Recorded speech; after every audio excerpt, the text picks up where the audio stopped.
Daily Broadside at 943. So when I was in the mountains this weekend, I stopped at one of those outfitter type stores because I was looking for a new balaclava.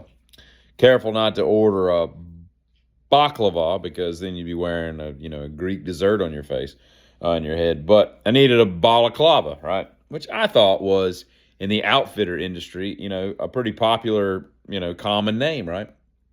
So I'm perusing around, looking around. I got me some fingerless gloves. I got a couple new knives. God, I'm a sucker for knives. I, I've, I bet I've got 70 knives. It's insane. Throwing knives, karambits, just everything you can think of. Just like there's just got this affinity for knives. But anyway, so I bought two new knives. I got some fingerless gloves. I got a new toboggan, and I'm looking for balaclava. And so I asked the lady, and she was probably like, I don't know, 60, 62. I said, ma'am, where are your balaclavas? And she's like, a what? And I repeat it. I said, a balaclava. Where are those? And she's like, I don't know what those are, honey. And I'm like, okay. Full face mask that can do this or that or this or, just come down to your neck. And she's like, I don't know what to tell you. Now, this is an outfitter that has been around since like the 1880s, okay? And this place is very popular. It has turned its original location, which is where I was, in the heart of Valley Crucis, North Carolina, into this corporate chain of whatever. And so I was just amused that she didn't know what that was. That'd be like going into like a bakery and being like, "Can you tell me where the croissant section is?" And they're like, "The what?" And you're like, "God bless, what is this world?" You know what I mean? Like, it's just strange. Anyway, we learned this last week that Corinne Jean-Pierre is black, and she's a female, and she is a queer. And we also learned that Gavin Newsom is black and not queer and came from nothing, apparently. Came from the hood, and had to fight and hustle his way up to whatever. What is wrong with these people? God bless. And you go on a book tour and you got talking points. I have a problem with that. God bless. I take this very, very seriously. And you can just see, like, she says the same crap every time. You put like together all her interviews over the last couple of weeks. And then Newsom, God bless. He's a polished politician in the sense that he speaks well.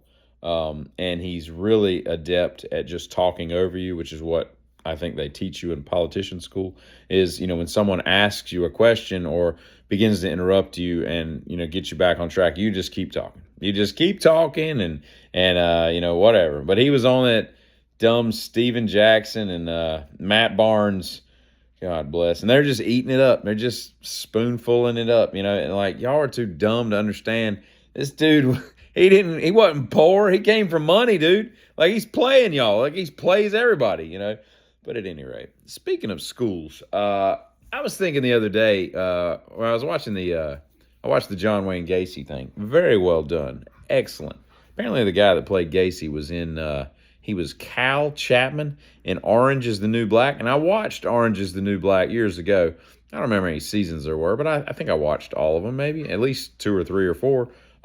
And I don't remember seeing that guy at all. I don't remember who Cal Chapman was, which is odd because it's a female prison and there's only like 4 male characters, and I don't remember him at all. But that dude knocked it out of the park. I got to like the second, or I think I got to the 3rd episode of the Ed Gein thing, and I had to stop watching it. It was just, I just didn't like it. The guy did a good job. I mean, he looked at Anarchy dude, looked just like Edward. But I don't know. It was just too it was too dramatized, I guess is the word. But the Gacy thing, wow, they did a great job on that. That was very entertaining. And, they did a great job of like honoring the victims and not playing into, making it look like he was like the greatest, how they do, like, exalting the serial killer and ignoring the victims. Cause it was a sad situation and a bunch of sad stories.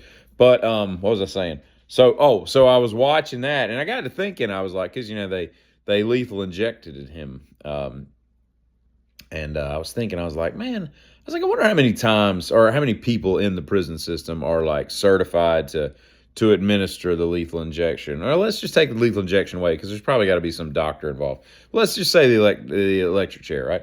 Let's say your state has the electric chair, and you're one of the executioners.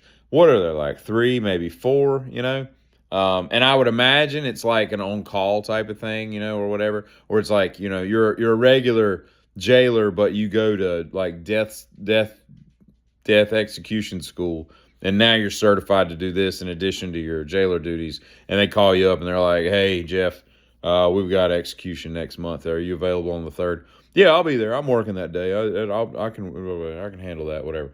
But I was thinking, like, what is the execution like school, and how many people are in this school? Because let's take Alabama, right? If Alabama does the electric chair, and let's say they have one main state prison, I would assume, maybe two. I don't know. Like in North Carolina, where I'm from, we just have one. So everybody would be executed at that one, right? I would assume other states are like that. Maybe they're not. I don't know. But there's not that many, right? There's not that many places that are going to execute you. I don't know why I said it that way. But theoretically, there's like 50 places you could be executed in this country, one in each state. I don't know, maybe. But let's just say 100, whatever. So let's say there's 400 people tops that are certified to be the executioner. How many people are in this school? Like when you go to whatever training course you got to go to, you're like, all right, class, welcome to execution school. Both of you will be in this school for the next 6 weeks while we learn how to, like it's got to be kind of awkward. It's not like you're in like, some huge class and there's 40 people in there and people are knocking down the door to get in. I don't know. I bet it's kind of interesting. It's probably a pretty cool school. I can't imagine it lasts more than like 3 days. I mean, how hard is that? Like, it's Kramer. Where does the meat go? Right here. But how you cut it on? Right here. Well, but where does the meat go? It's the same thing with execution. I mean, the chair. It's not like you got to hook the chair up. It's already plugged in. You just make sure it runs and hook them up. I mean, how hard is that? A couple straps of the arm, a couple straps of the legs. Shave their scalp. Temples, and put the thing on their head, chin strap. Tape their eyes. Put a ball gag in their mouth. I don't know what you do, but and then just hit the button. This big transistor, like cool, like old school young Frankenstein type of, anyway. But yeah, and then you're certified, whatever. So anyway, y'all have a good one. Get him.